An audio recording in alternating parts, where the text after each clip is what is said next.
lahi ra jud ang makahuman og eskwela.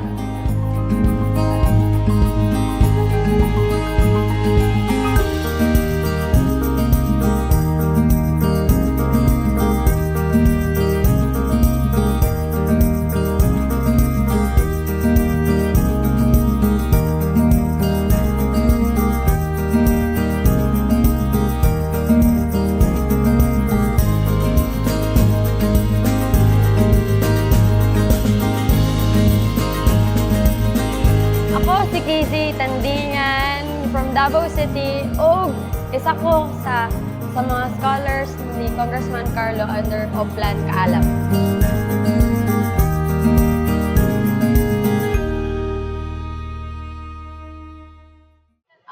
Gikan jud ko sa province tapos na ako'y murag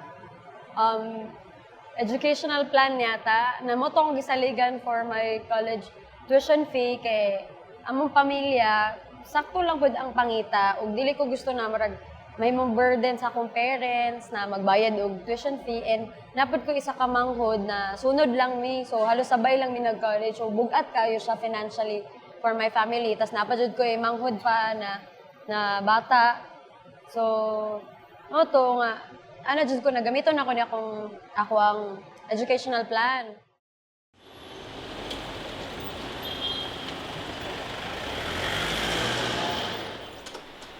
Oo, ma'am. Sa April, ma'am. Aha. Alright. Okay. Sige, ma'am. Salamat, ma'am. Bye-bye. Yes, gang. Good morning. Sir, good morning. Sir, ako tang i-follow up ang akong scholarship ba? Scholarship? Opo. Okay, na matanay mong palanas, ma'am.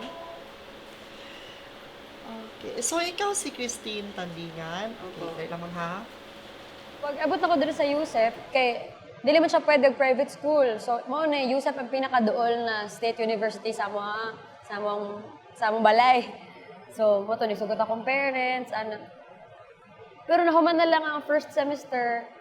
Dili ko makatake og exam kay kato na time ginapangitaan mi og kanang marag bayad gud sa tuition fee ana. Nya wala pwede nagabayad ang ako ang educational plan. So, mo to na problema nako kay bugat lagi ana. Masagatan niyo mo ang guard pa straight, ma'am. Turn left, tapos taas sa turn. Yes, ma'am. Salamat, ma'am. Goodbye.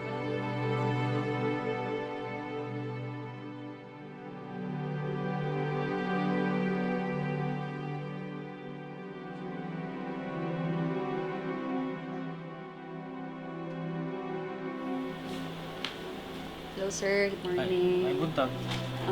Sir, nalang ko i-follow up ba? Ang status mo gud sa ako ang payment sa school kay wala pa daw gihapon sa akong tuition. Ano sa ini? Christine Zani po, Tandingan. Sa school? Opo. Ay. Gina-process pa man gud ang payments. Kasi yung bagong process ngayon nasa Manila pa, natanggong siya. So, what I can recommend is that bayaran niyo muna yung tuition niyo. Then, perhaps if the money is there, if tapos na yung pag-process, we will text you immediately. Reimburse lang. We can, Sir, thank you kay sir ha. May Okay. buntag po. thank you.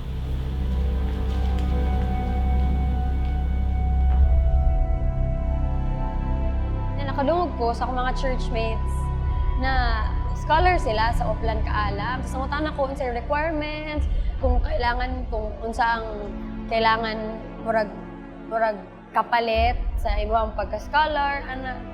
Nya, pagkabalo na ako nga, kailangan maayo lang imong grado, nakuhan ko na, maayo ni, at least, dili kay ko ma-pressure ba nga, dili kay ko ma-stress akong pag-eskwela, pero maayo ako gapon akong grado, nabot ko yung scholarship.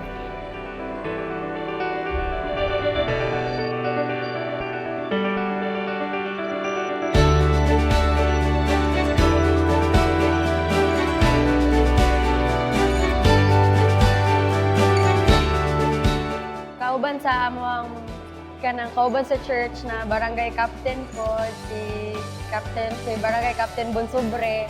itabangan ko niya na mahimong scholar.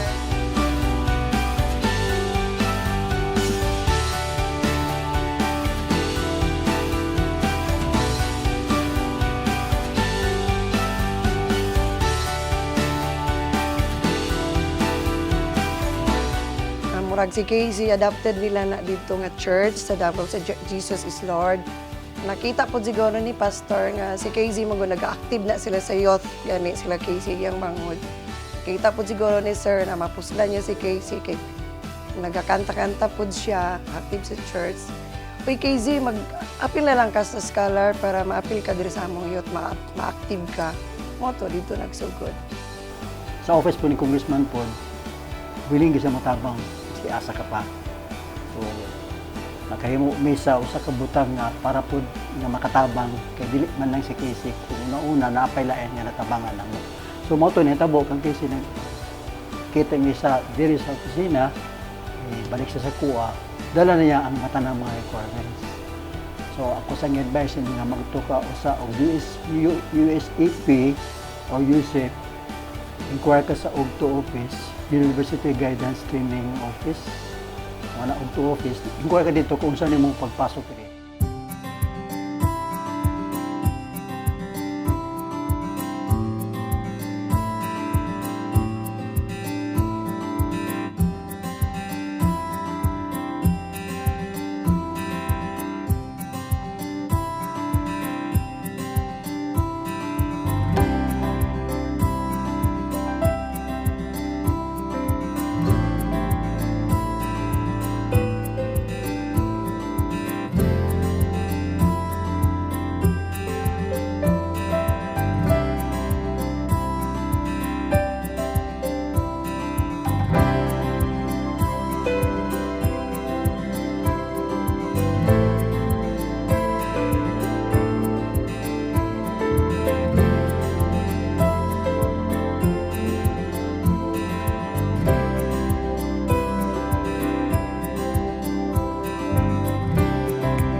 Second sem sa akong pagka first year, hantod sa nag-graduate ko, scholar gyapon ko ni Congressman Nograles. So, lipay kayo akong parents na at least ang problema na lang nila, kaya nga akong allowance, ug akong backdorm, ana. Sa student, murag wapod kay ko na problema kay murag siya ra gyud na nagahimo sa tanan sa iyang mga plano kay Casey magod taas kay na siya mga pangandoy. So amuan na lang naga-remind lang gamay na dili lang siya makalapas sa iyang mga kwan sa school.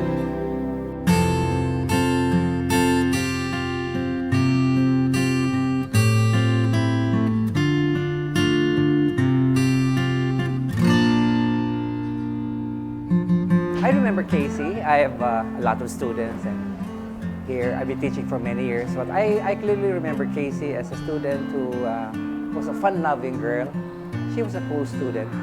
She was not the nerdy type, but she was very intelligent, and she had a lot of talent.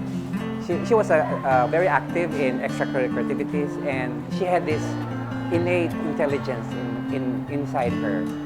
And but she was a cool girl, cool student. Dili nga serious kaayang murag nerdy. Ang akong parents magod kanang sa family nila hilig sila kanta. Kanya sa side po sa akong mama sa mga kansiko nga noon po nga mga nagakanta giba na compose o mga kanta. So murag didto gyud na kuan pud ba mas na-develop po si Casey sa kanang murag makita jud ko yung permanente nga nagakanta gid ko. Unya siguro plano gid po sa Ginoo nga madto siya diha kay sa una ginawis lang nako. Bata pa lang po kay murag nakakita na akong papa og potential na mahilig ko mo kanta kay bukanta daw siya ako daw ang ilogan ng mic kay bukanta pod ko ana. Tapos kuto gisuportahan ko sa kong papa, gi-train ko niya sa iyang mga gamay na ibalaan about singing. Tapos apil-apil ko mga competition sa school, antod sa nagdako ko. Pero pag high school ako, nagkaroon ako problema sa vocal cord. So medyo hindi na ako kabirit. Pero mo nang tungod ato na nakita na ko akong bagong genre sa music karon na mas gusto na ako. Ano ba? Blessing kayo siya ba nga na inatong nagtabo sa kuha kay at least nakita na ko kung kinsa jud ko. Masuko ko sa iyaha nga, oops, nagbaklay man ka sa Torres nga mag-ana. Pila lang, 500 pesos nga naman kay balon. Wala na ko'y mahimo, kay love jud niya into singing. And siya, sige lang mama, maningkamot jud ko nga magkanta ko. Ayun po na ako akong grado. So muraging ana, nahimo jud siya nga, murag dito gid siya nibuong sa iyang singing. Inana nga plano ang ubang mga estudyante. Isituit lang nga dili makuha ng oras para sa imong pag-eskwela, oras sa imong academics, oras sa imong pag-study, maghimog mga assignments sa school. Basta kay tagaan lagi tama nga oras, bahala og doon na kay mga extracurricular activities like singing or whatsoever sa mga activities. It's a matter of time budgeting lang, pag-budget sa oras as plus disiplina sa sarili. Ang si KZ, murag tagas kayo siya pangandoy, especially diri sa bahay. Surihan na po siya mga basic. Mukha na rin siya dayon na, ay mama, that's small minds. Kaya gusto niya big things, big dreams. Mukha na siya. Like na feeling, ang imong matagamtaman nga kabalo ka na nagwala nag-worry imong parents sa imong tuition every sem nga kana nga pamaagi matabangan nimo sila na dili kay sila problema nya ikaw pod in a way ma-force ka in a good way na tarungan imong grado para ma-keep na imong scholarship. So mo to maka-proud pud kayo na kana kung makayon ka na ni-graduate ka nga wala nga scholar ka ana nga okay imong grado. Lahi kayo ang fulfillment na ako ang ma-feel ba, na-feel.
Palampasa ang opportunity nga magkaroon mo og scholarship or ayaw ninyo palampasa ang opportunity nga naa mo scholarship kay dili tanang tao matagaan ana nga opportunity, dili tanang tao makakuha ana nga klase na gift na matagaan mo og scholarship. Mo na ayaw ninyo i-waste, tarungan ninyo inyong grado. Dili man pud kaayo kanang kuan hago ang requirement sa Oplan Kaalam para i-keep ninyo inyong scholarship. Simple lang. Kailangan mo pasa mo sa inyong mga subjects. Mo man dyan na dapat ang main tumong na mo pasa ka. Kaya siyempre, scholar good ka. So kailangan tarungon ni may pag-eskwela. Para lang magyapon na sa inyong kaugmaon. Mo lang ang isa ka butang na bisan kinsa walay pwede mo kawat sa inyong edukasyon. Thankful mi kaayo kay Congressman Nograles. In fact, personally nakita nako sa katong last concert ni Casey. First time nako nakita si Congressman. usa ka primero pa lang kita siya ha, murag lahi na discern akong spirit siya ha mga maigi siya nga tawo, dili nang kanang namay ubang politiko nga kanang murag siya pa plastika lang papakita nga tao, pero I know sa na-discern ako ang spirit ni Congressman nga tinuod gid siya nga ngunsa siya akong nakita ana gid siya ka maayo nga tawo. Siyempre po, we just want to express our heartily thanks to Congressman Nograles, our family, the Tandingan family. Without you, Sir Nograles, si Casey, wala mi kabalo kung unsa po, but I know that isa pud ka nga gigamit sa Ginoo nga whatever unsa man ang naabot ni Casey karon is all about God's plan niya. Kami wa pud mi kabalo kung plano pud sa Ginoo unsa pud ang mo ikano sa imuha. So, thank you pud kayo, sir, sa tanan-tanan jud, especially pud sa iyang manghod kay Catherine. Mangita magitag maayong kagmaon sa itong mga anak. Pero God's way, nakita ginamo ang gihimo sa Ginoo para sa yapon. Tabangan niya si Congressman Carlo Nograles nga mahitabo ang ingan ng klase nga programa alang sa mga kabataan, kabataan nga gusto mo eskwela. So mo to nagpadayon ang scholarship nila tungod ang pamaagi ni Congressman is pangkuang gani kanang nahog sa instrumento para sa Ginoo. Congressman, thank you po kaayo sa imong programa. Nabutang jud sa maayong butang ang kwarta sa gobyerno kay daghan kaayo kang mga estudyante na napaskwela, daghan kayong mga kabataan na hopeless na unta nga dili makaskwela kay walay kagasto ang ilang ginikanan, pero tungod sa Oplan Kaalam wala napugngan sa kapobrehon ang mga kabataan na makatagamtam og edukasyon. So thank you po kayo. Ako si KZ Tandingan ug na-graduate ko sa Oplan Kaalam Scholarship ni Congressman Nograles ug karon na ako kay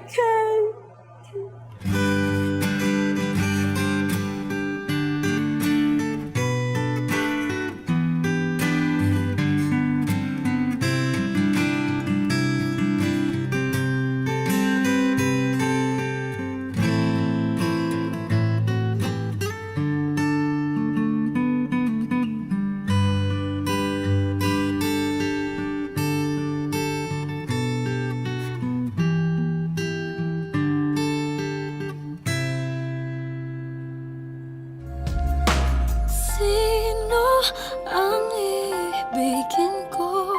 Ikaw ba na pangarap ko? O siya ba? Anong maiiranin ko? Isipan mo ang puso ko. Nalilitong, litong, litong, litong, litong, litong, litong. Sinong pipiliin ko? Mahal ko o mahal